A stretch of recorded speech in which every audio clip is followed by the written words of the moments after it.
شروع اللہ کے نام سے جو بڑا مہربان نہایت رحم کرنے والا ہے۔ نہج البلاغہ خطبہ نمبر 7۔ امیر المومنین حضرت علی علیہ السلام نے فرمایا، انہوں نے اپنے ہر کام کا کرتا دھرتا شیطان کو بنا رکھا ہے، اور اس نے ان کو اپنا آلۂ کار بنا لیا ہے۔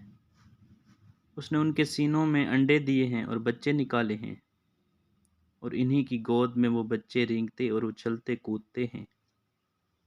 وہ دیکھتا ہے تو ان کی آنکھوں سے اور بولتا ہے تو ان کی زبانوں سے۔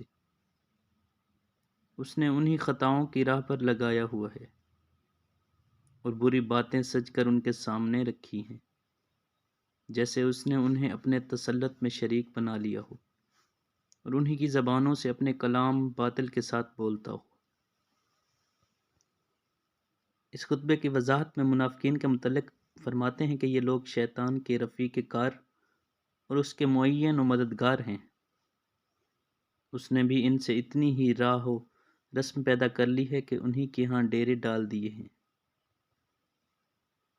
انہی کے سینوں کو اپنا آشیانہ بنا لیا ہے، یہیں پر وہ انڈے اور بچے دیتا ہے۔